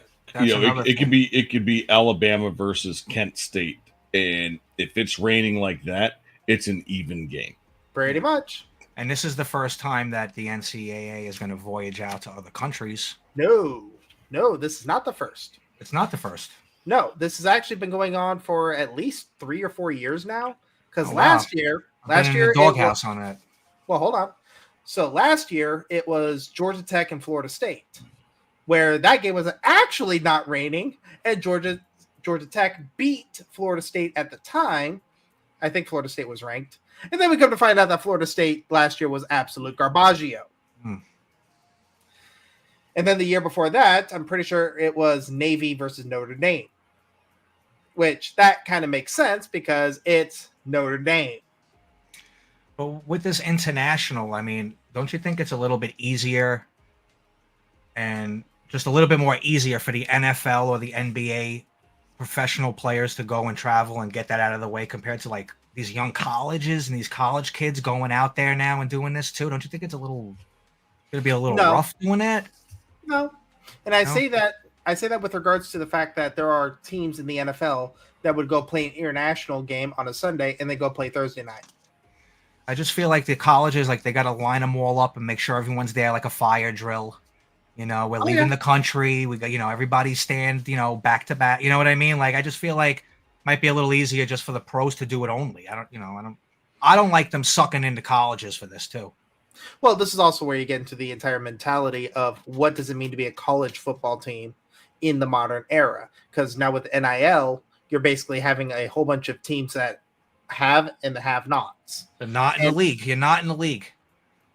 And then with the NCAA becoming more and more irrelevant as NIL continues to progress through the trials and the tribulations that come with it, you're basically going to end up with 2 minor league NFL conferences or minor NFL leagues between the SEC and the Big Ten. Mm-hmm. And that's where the international games are coming in because, number one, the schools want the money, because it's the exposure, especially on national televisions, both in the U.S. and in Europe. And NCAA sees what's going on with the NFL. Is like, holy crap, NFL can play in Dublin, Wembley Stadium in London, Berlin, and now they just got Rota, Spain. Like, why miss that out? We already got conferences that are not international, that are cross-national or transnational, excuse me. That's what it was. Transnational, where the Big Ten has USC, UCLA, Washington, and Oregon playing Rutgers, Penn State, Michigan, and Ohio State. That's across the country itself. Why not go transnational to international? Hell, right now they're planning football games in Japan. That's gonna be crazy because There's a story about a Japanese player in college football that played in week 0 that hit a game-winning field goal. Listen, I heard of Japanese stories too, like Godzilla. I don't believe him. But I'll tell you something. No, you're thinking about those other stories. But no, in all seriousness, out of week 0, yep, I got to eat a lot of crow with Fresno. Their offense was crap from the second drive onwards. It was crap. In Fresno's defense, number one, Kansas, Power 4 conference school, they are always a sleeper team. No matter what it is, no matter what year, it is a sleeper team ever since they got their new head coach 3 or 4 years ago. Number 2, to answer Doug, no, Stanford didn't steal Frank Reich from the NFL. Andrew Luck did. Stanford just happens to have Andrew Luck's name. Yeah, Andrew Luck ran the show with Stanford. I can Exactly. tell you that much. Well, now Andrew Luck is the GM of Stanford. Good for him. Oh, yeah. Got a bad hip. But like I was saying earlier, with Fresno, absolutely no excuse for that pathetic performance. Now they go ahead and play their FCS school. I think it's Southern this year. And then rebuild, regroup, get things back on square one. All right. So let's talk about the big game for week 1. What do you think your big games are going to be? Do you want the obvious answers? I'm not going to be, I'm going to be at home, I'm a buck. Listen, I'm pissed off. Navasa, you go first because I'm stewing a little bit. I got to get this going, and then I'll let you know. Well, I was just coming off another podcast where we discussed the big games of week 1, and we broke it up between Thursday, Friday, and Saturday games. So with Thursday, we covered Boise State and South Florida, where this is going to be with Boise and South Florida. That is the group of 5 matchup for week 1 that's going to have immediate college football playoff implications. I like it. But if I'm going for the big game personally, the game I'm looking forward to is LSU versus Clemson. They are Saturday night, 7 p.m. Eastern. It's a big rivalry. It's not even a rivalry. This is 2 high-flying quarterbacks that are both playing in stadiums called Death Valley, with both their mascots being tigers, and this is LSU's best chance to go ahead and actually win a season opening game for the first time since 2019. All right. I mean, hey, listen. Good luck to them. There it is right here. Yeah. Spreads 3.5 and total 57.5. It'll be a good game. Ooh, yeah. This is game. That's why I'm for that other podcast, I said it was going to be Clemson. I said Clemson 34-31, but it's still a damn good game that's going to be played with 2 high-flying quarterbacks. I'm going to go with Notre Dame, Miami. So that's a little sexy. I did not know this, but apparently the rivalry between Notre Dame and Miami is sometimes called the Catholics versus the convicts. Oh boy! Apparently, is this behind the stories? Apparently, from the 80s and 90s era of Miami, it was Boston College. Boston College was the first one because they played each other in a national championship. Again, apparently, I don't know how true this is, but during the 80s and 90s era of Miami, Florida, people with criminal records or interactions with the justice system would enroll at Miami, Florida. Oh yeah, Michael Irvin. Oh man, Michael Irvin. Yeah, because it was Boston College versus Miami. It was Michael Irvin and Doug Flutie. Yeah, Flutie Flakes. That's why Flutie became Flakes. The Flutie of the flute. Sounds like Twinkle Toes over there. I'm telling you, sprinkle a little That's twinkle hilarious. on Flutie, and he's flaking. Yeah, but that's the game I'm going with. Notre Dame, Miami, I think is going to That's be a sexy pretty close game. one. Listen, I'm gonna homer bush it. Ex-Yankee, ex-Blue Jay. I'm pissed off that my Buckeyes are number 3. They're going up against number 1 Texas at home at the Horseshoe. Buckeyes are favorites. So number 1 on the road are dogged with Mr. Manning there at quarterback, I believe. Now, I look back and I said, hey, what's going on here with Texas? What's their all-time record against top 5 teams? Because this is really getting me. They're actually 12th best all-time. They're 213 and 131 against top 5 teams. That's a 61% winnings percentage. So the Buckeyes really have to really not turn the ball over. And I'm like, well, listen, they're playing Texas. We beat Texas last year. We beat them 28-14 in the Cotton Bowl. You know what's crazy? The same team. Look at this spread. This spread is basically... This is disrespect. This is a push. No, actually. I don't it's like not. it. You want to know why? A few days ago, it was Ohio State -3. Yes, it opened up at -3. Correct. Now it's Ohio State -1.5. Everyone's meaning taking Texas. Everybody's taking Texas. Yeah. Mhm. That's what it is. I mean, listen, they beat them in the FBS, bro. Buckeyes were number 1. Texas was number 4. And they played each other 4 times as they could count throughout the books and the years because, college dates back to forever. They're 2-2. Yep. So, Oh, yeah. Buckeyes, let's go to work, Brutus. All right. We forgot Warren Sapp out of Miami. Warren Sapp, The Rock. He was there. And they want to talk about the early 2000s, that team. What about my boy crap. Jesse Armstead? We can go all types of players. Who do they have? They had Shockey. They had Shockey, they had Sean Taylor, they had Ed Reed, they had Clinton Portis. No. They Sean had Taylor was they had Andre Johnson. Wait, They did had you mean Reggie Wayne? Sean Merriman? Sean Merriman, lights out Merriman? Yeah, dude. No. Sean Taylor was a Miami Hurricane? Who, the guy who was on the Redskins? Yes. Oh, of course. Was this also the same Miami, Florida that won it? Was it 2000 or 2001? I think it was 2001. They kept beefing with FSU with Bowden. They were How like, in the who's the world- real Florida team? How can you Miami pa- or something else? Dude, how can you pass on Sean? How can you pass the ball on Sean Taylor and Ed Reed? Like, Yo, you might get a black eye like after you get tackled. Like these guys are hard-nosed players, bro. They hit, they grind, they get picks. Yo, they're smart. you know who else was in that era? Jonathan Vilma. Oh, Mr. Jet. But yeah. JV. Frank Gore, Willis Frank McGahee, Yo, Frank Gore, Oh bro. my God. Santana Moss. Like, dude, that My childhood is all based in Miami. Santana. But no. But then again, the quarterbacks, they got an issue developing. yeah. I think the Well, that's last because they had guys that could just get open. Give me the rock, I could care less. Well, yeah, that's why I think the last good quarterback Miami, Florida produced, technically before Cam Ward, was Vinny Testaverde. BT.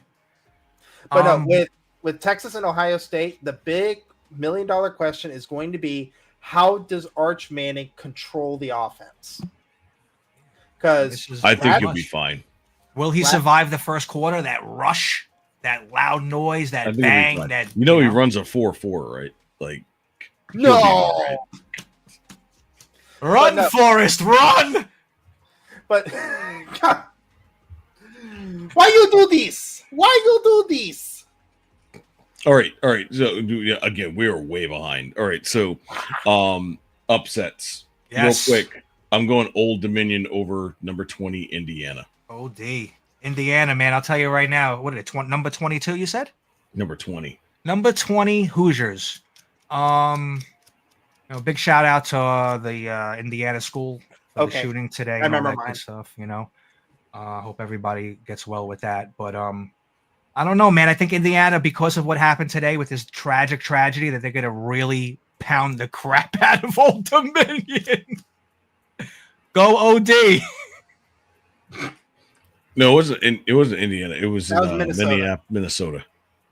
Oh, I'm so sorry. Yeah, but let's see.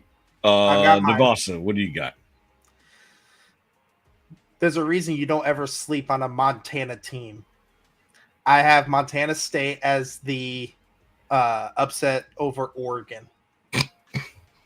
Yeah. Time out. In Oregon. In Oregon. In Oregon. Do I have any timeouts left? Can I call it 20? Hold on. Last year, in Oregon, FCS Idaho. Okay. Idaho was leading into the fourth quarter. Great. I mean, they could because eat Oregon more hot dogs in the first quarter for all. Oregon doesn't start hot. Right. You know this isn't Oregon State, right? I know what I Beavers. said. We're beavering right now, bro. We're beavering. I know what I said, Roma. But listen, last year, Oregon played Idaho, then Boise State. It took until the fourth quarter to actually beat Idaho. Like, this is Idaho Vandals, not just the Idaho State that we were listening to with UNLV. And then it took a last-second game-winning field goal to beat Boise.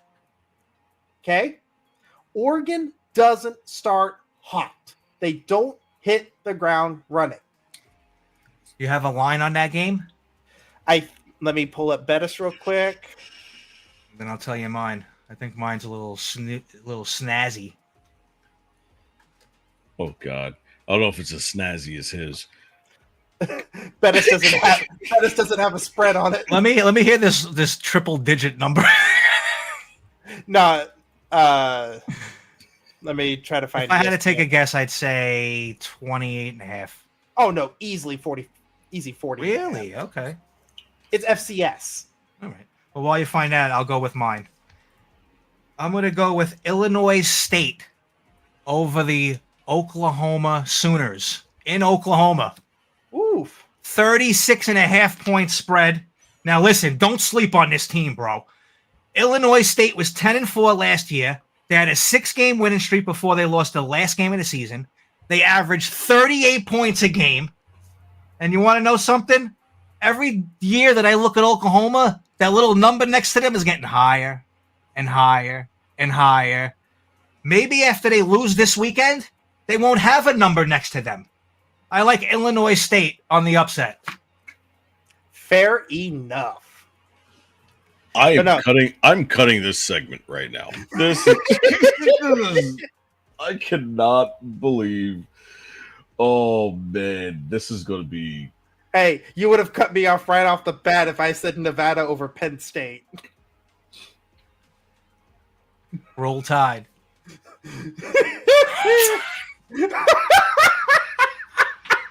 What the hell? Gargi, what the hell? Should I drop it on him now, AK? We're moving on to league leaks.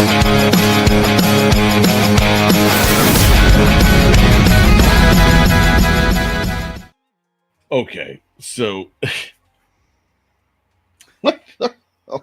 Cannot. So, everyone. After we broke Roma. I mean, I don't know which one was more crazier.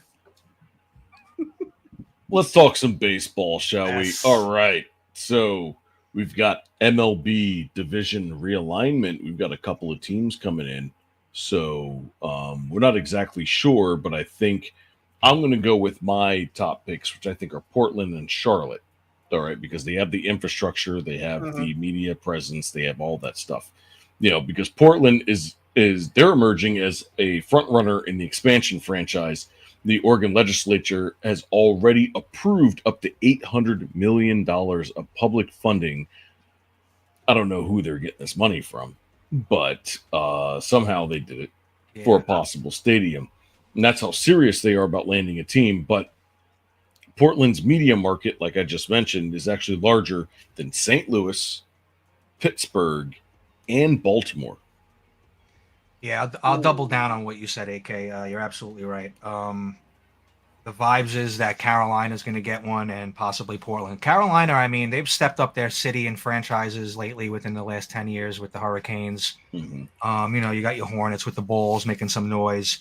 You always got your Panthers. So, I mean, to get a baseball team there would be fantastic. I'm sure it's close to you guys to visit this new stadium.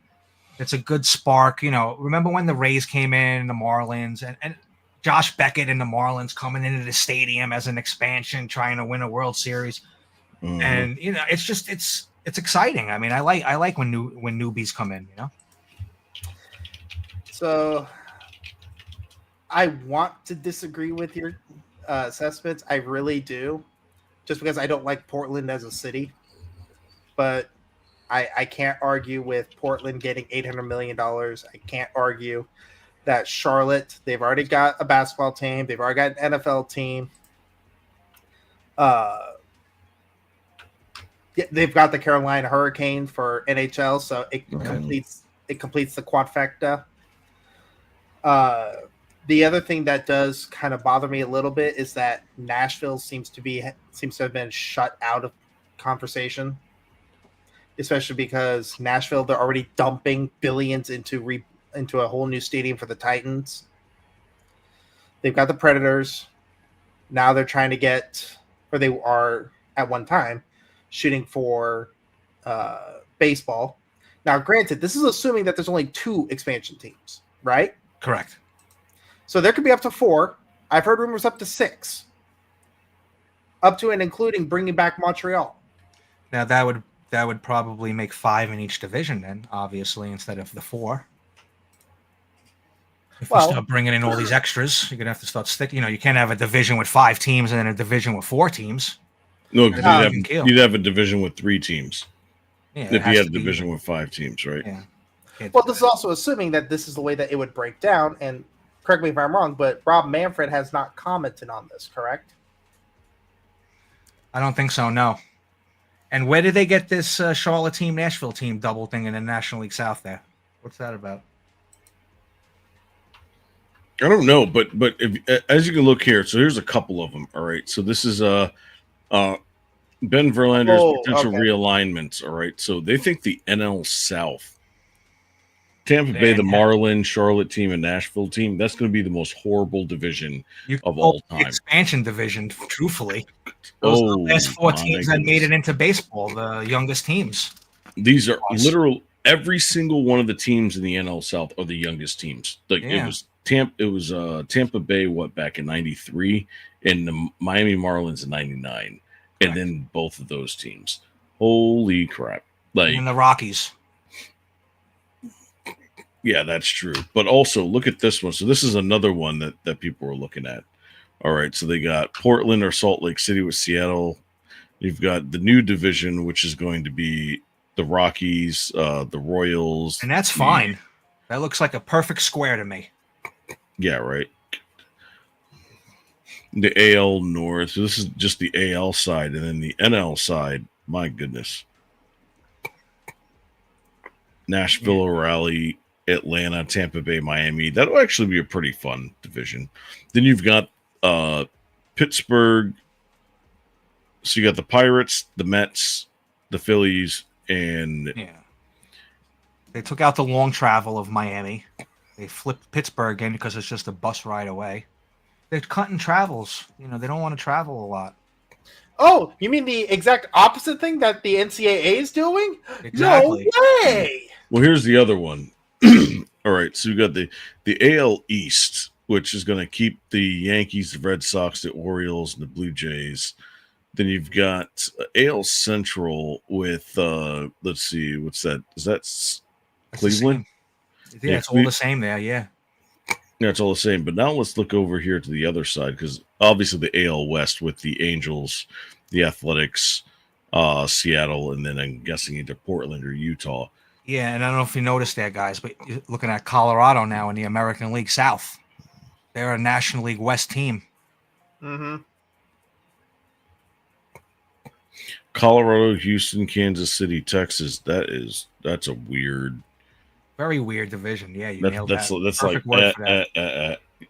I guess that's more like Big Sky. It's messed up because you can't get away from the NL West. You really can't do much with those teams. They have to stay together. They're so close together. It's crazy. What are you going to do? I mean, we always say the Dodgers got the cakewalk. The Dodgers got the easy division. What could we do to make it harder for their lives? You really can't. I mean, what are we supposed to do unless you just take the divisions away and just make American League a National League and do top 6 out of the 16 teams or whatever there is, and that's it. I mean, what could we do? Well, this is all assuming that one gigantic thing doesn't happen come 2027. And that's called an MLB lockout. I don't like to talk about those things. Well, unfortunately, the CBA expires in 2026, and players and the players union are pissed. Oh, I bet. Well, they're pissed at the Dodgers mostly, but they're the wrong team to be to throw your issues with, if you will. Yeah, we'll probably throw that in for next week. But oh yeah, let's check this out.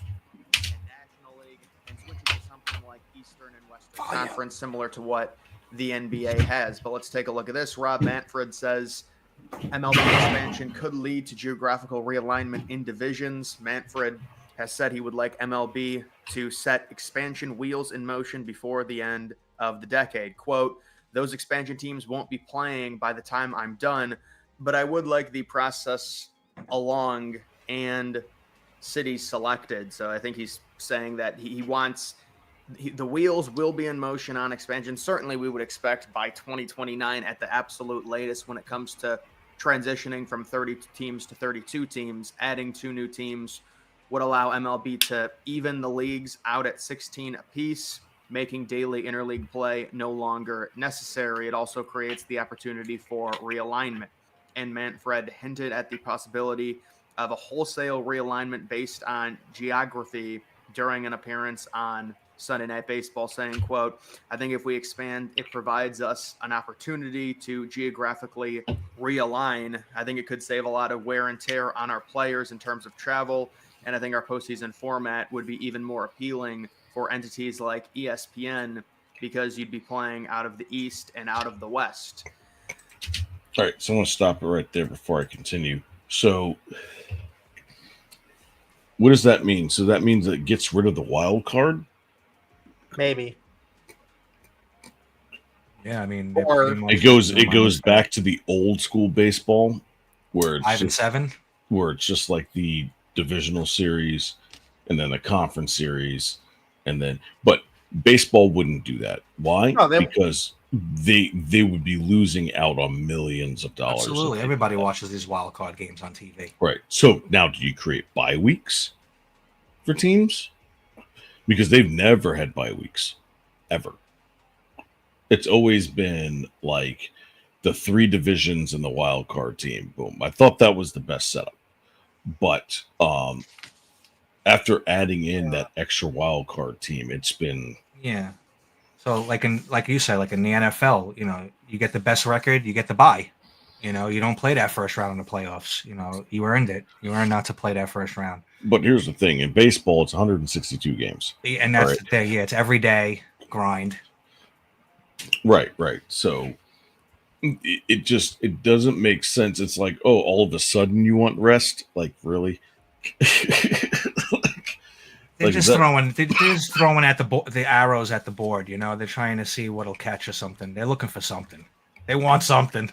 Exactly. Let's continue. And so this seems like a massive change that would likely hurt baseball overall, especially the historical integrity of the sport. Mm-hmm.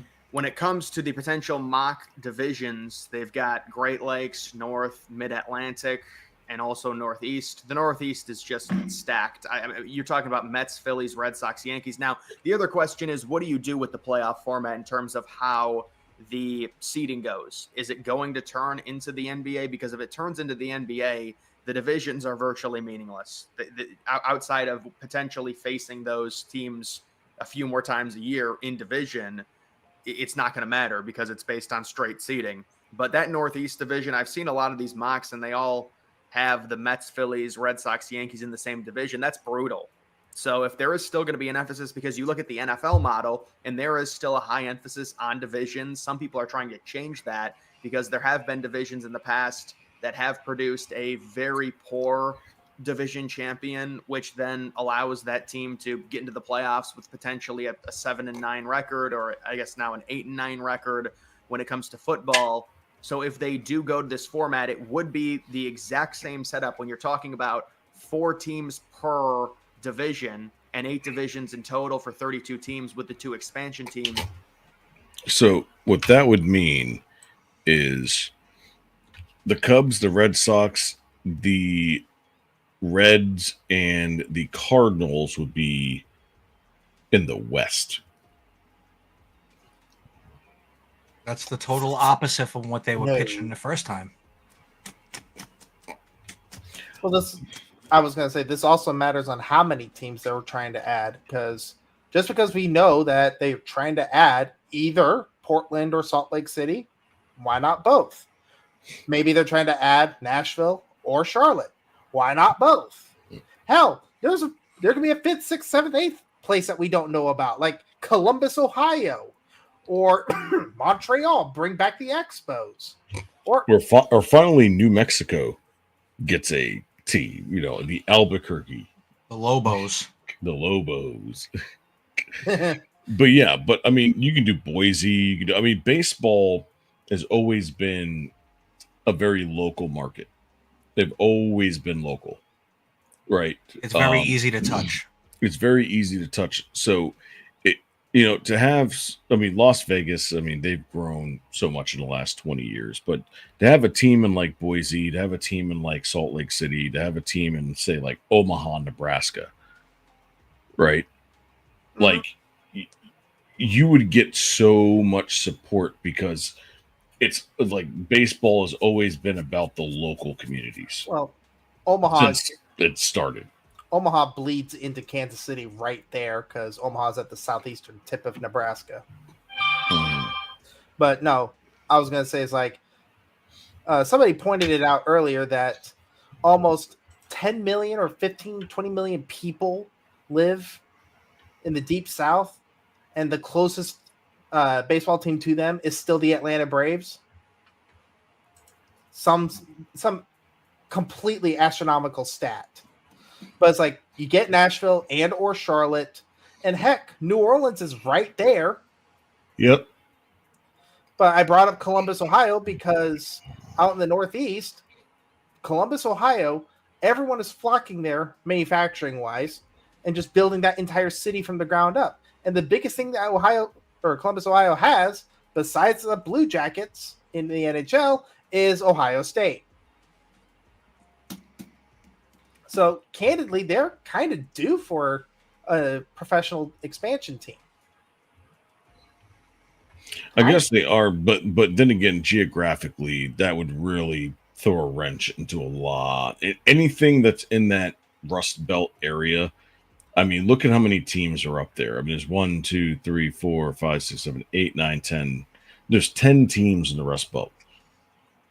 You'd be adding an 11th team in, and it would just throw a lot of things off. Now, again, you go where the money goes, right? So why do you think Nashville keeps getting brought up? So that puts 3 teams in Ohio. Okay. That would break up a lot of like fan bases as far as like what teams that they would actually like. Now, Iowa would be nice. Des Moines having something there because the only thing that they've got there is Iowa and Iowa State, and that's it. They got the Field of Dreams. The Field of Dreams. But if I were talking about, teams that are going to have some kind of like teams that you would never thought of that are not on this map and that are not in the talking, I would say New Mexico and possibly Idaho having a major sports team because it would be massive there. Everybody would form around those teams. People would go to those games and make sure that they spend a lot of money, because that they finally get like something in their area that allows them to have something to root for. Okay, I thought this was a joke, like a gag from The Simpsons, but apparently the minor league team in Albuquerque is actually called the Albuquerque Isotopes. Yes, I talked about it. Again, I thought it was a gag from The Simpsons, but I thought it was the isopods, and then we looked it up, and it was something else. It was the isotopes or something. Mm-hmm. Yeah, but no, it makes sense because Los Alamos is right there. But no, as far as like other places, first city that comes to mind, if you're talking like smaller area, San Antonio. Because you get San Antonio, Austin. You're outside of Houston and Dallas, where those teams have already been taken up, or cities, excuse me, have been taken up 8 ways to Sunday. And because you're inland, you don't get as much hurricane risk as you would with Houston or, prospectively, New Orleans. The summers would be horrible. I like Iowa. I think Iowa maybe could inherit a team because they're kind of right in the middle there, and they're surrounded by like 8 clubs, man. You throw them in the mix, they get a team, you know. I mean, easy travel, state will be happy. It's the only team there, you know. But create something. But nah, man, it's anytime that there's an expansion prospect going on, it's gonna throw a whole bunch of different wrenches and whole bunch of different ideas into the mix. But we can't tell you for certain that excuse me, if there's one team that's got their crap locked down, whether it's in 53 players or only 4, it's the Cincinnati Bengals. Absolutely.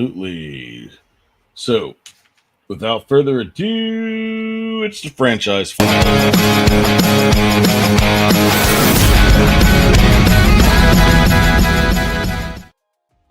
All right, let's go.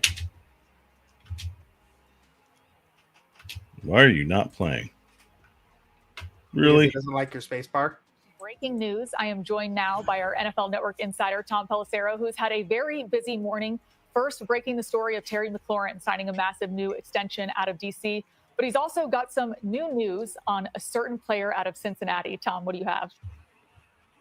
That's right, Taylor. The standoff between the Bengals and Trey Hendrickson is officially over. Within the past few minutes, the sides have agreed to terms on a new one-year contract that gives Hendrickson a significant raise in 2025, gets him back on the field, but also allows him the opportunity to potentially head into free agency this coming March. Here's the breakdown. He was due $16 million in the last year of his existing contract, which Hendrickson had made clear he was not going to play on. The sides agreed to a $14 million raise for this year, meaning Trey Hendrickson now will make $30 million in 2025. Now, the top of the edge rusher market is closer to the $40 million range. And they did talk over the past several months about a variety of different versions of how they could come together, including a multi-year extension. But the Bengals were not willing to give Trey Hendrickson guarantees beyond 2025 to make that a true commitment.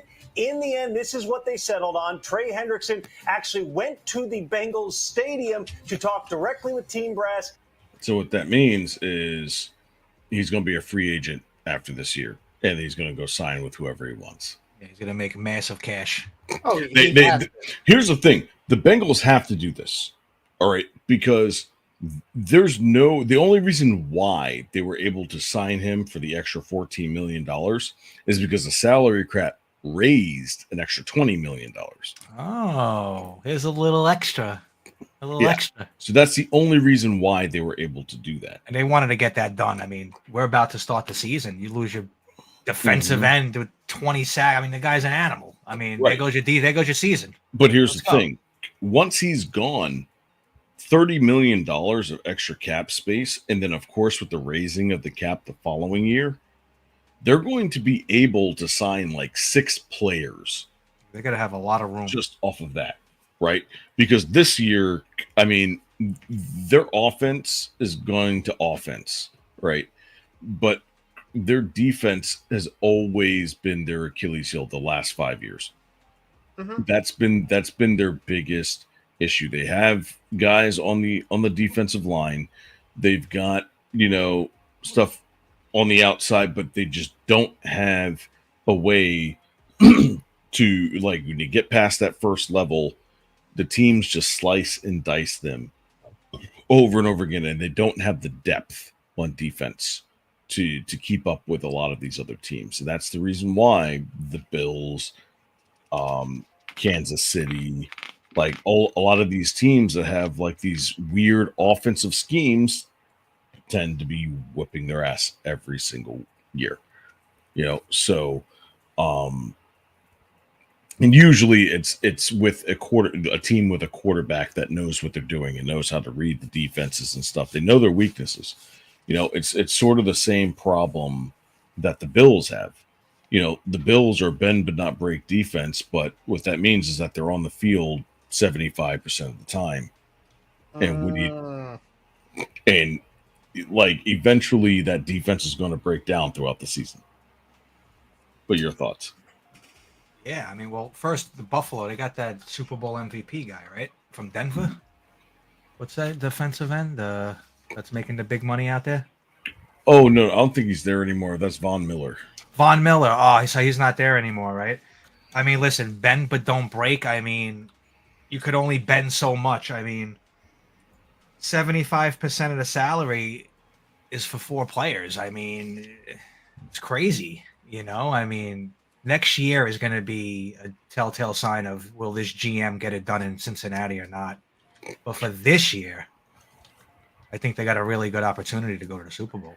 Well, what you do is you restructure Burrow's contract and you give him an $80 million signing bonus, and then cut down that. That's the only way they're going to be able to do this, because he's making what, $200 million. Like, you're going to have to. You're going to have to restructure a lot of those contracts. And I'm pretty sure that their top 3 on offense, they knew that this was going to happen. Yeah, Chase is coming up again, right? He only had a 3-year, right? Yeah, exactly. So here's somebody that's going to go ahead and explain that for you guys. Let's talk about it, because things have happened. And, well, this is really what's happened. 2025, 2026, 2027. By the way, all these guys are still on the roster. 2028, the 3 amigos. 2029, 2 are left. And 2030, just 1 is left. Until 2032. But we did some things yesterday in the last couple days. So first off, salary cap. We have $27.682 million left after getting everything done. So yesterday we went ahead and signed Lucas Patrick.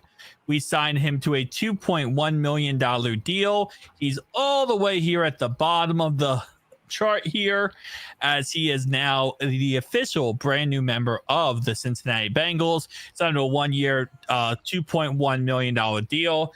I put in Jamar Chase's contract, which if you guys have not seen it, it is absolutely freaking wild. His contract is way above my pay grade to understand every little detail, nook and cranny of it. But here is your pretty much bottom line of the salary cap numbers and how everything works out in the end. 23.57 million, 26.230 million, 33.4, 41.4. You also got roster bonuses in there. You got salary cap, per game stuff too. You also got, if we win the Super Bowl, he gets $250,000. Yeah, it's fun. It's fun. But even more fun is the fact that after signing Jamar Chase, T. Higgins, and Lucas Patrick, we still have money. We still have moolah. We still have, change to go around and spend on some other players. Obviously, some would say, what about Trey Hendrickson? Go pay him. I don't think they're going to. Now, there has been some rumors putting around that maybe with Trey. We'll give him like a 1-year extension. Potentially, I don't know if they would even do that at this point. Again, like I said, that's been very much of a nothing burger story-wise, sadly. So we'll have to wait and see. So I'll leave it there. See that cap space? Yeah. This over here, $27.6 million. That's how they were able to sign Trey Hendrickson. Pretty much. This looks like you have to go to MIT in order to understand the situation here. Why do you think I said in the beginning, the bean counters who know the ways to mash the beans? Mash those beans, get exactly. Paid. Right.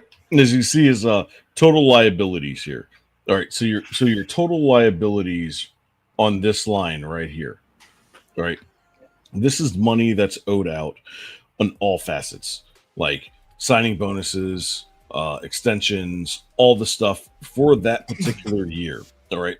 So they have $258 million, and the team's salary cap is 286, and the next year is 295, and the year after that is 311. All right. So you're jumping up 11 million. No, what's that? $9 million there. Call it 10. And then $15 million the year afterwards. All right. So, like, the Bengals, by signing Jamar Chase, Joe Burrow, T. Higgins, Trey Hendrickson now, means that when this salary cap starts to move up the next 2 seasons, they're going to have the room that they need, because that's over the next 2 seasons, they're going to have an extra, $25 million, right? And of course, there's going to be contracts that are going to expire throughout that time, and they'll be able to sign other players on. They're going to be able to draft other players. They're going to be able to do all this other stuff, right? So, with that being said, with it being at $258 million now, by signing all 4 of these players, well, it's 258, but with Hendrickson, you got to add 14 million to that. So, with 14 million, that puts it up to 272. They're still under the salary cap at 272. Yeah. So they got about 14 million left. They could send us some money if they want. But they're not going to use any more of that this season. So if you go on to the following season, his $30 million drops off. It's at 210. Really, it's going to be 180 at that point. So you got an extra $30 million plus an extra $11 million or $9 million on top of that. That's $39 million the following year that they're going to have to spend. They'll be above water relatively quickly. Exactly. I mean, If there's one thing I've learned about the Bengals is that the Bengals know how to work the cap. They know how to work different money. That's why they get rid of players a year early, kind of like what Belichick did over in New England. Right, they did the same thing with. They were crunching. Yeah, the same thing with AJ Green. The same thing with Chad Ochocinco. They did the same thing with Andy Dalton. They understand how to get rid of players a year early, just so that they manage their money and their caps well. This is why they're paying these 4 players what they're paying now and giving them their extensions that they have, because they know exactly how much money they're going to have over the future as it moves up. So, would you say that the Cincinnati Bengals know how to bend the cap but not break it? Yes, I like that. They've always, the Bengals have always been like that, and that's part of the reason why they haven't ever really gotten anywhere. They got lucky a couple years ago by making the Super Bowl because Kenny Anderson things, but as far as the Bengals are concerned now, they're thinking about the next 3-4 years with this nucleus that they have in the offense, and especially knowing that they're going to have to pay Chase Brown, who is only making $1.3 million next year. The following year, he's going to, if he goes off this season and has like 2,500 all-purpose yards and like 15 touchdowns, he's going to go for that 20 million mark. Oh, at minimum. At minimum. Yeah, especially Mixon's out now. Yeah, Mixon's gone. If they win the Super Bowl and he's the MVP, he's going to go for 25 million. Wow, that's like As hitting a a running lotto. back? As a running back. What's Barkley's going rate? Got to be 30 million. But no, while we go ahead and get there, you had said earlier, boss, that we got derailed quite a few times. 16.5 million. Okay. I thought it was higher, especially because it's Saquon. But, okay, I can see the 20 to 25 million benchmark. But overall, it is fun as heck to go ahead and start talking all the stuff, especially with week 0 that just passed us. We've got week 1 coming up for college football. We've got week after that starts the NFL season. Preseason games are done. 53-man rosters are set in stone. We'll go ahead and talk about this next week, but I look forward to you guys and your division picks, your dark horses, your wild cards, and who is going to stink the hardest that you didn't think would stink. Exactly. Yes. And also make sure you go to riseofmiddleamerica.com for recent news, rants, deep dives. I mean, we've got all different types of shows for everybody. Like I said, we got pop culture, true crime, history, news. Now we've got sports. We've got different documentaries coming up. Please show us some love. Look at all these beautiful faces. We got a whole bunch of new faces here. I don't even know half of these people. Who the hell are these people? T-Bone's the best. Yeah. I love T-Bone. T-Bone's the best, bro.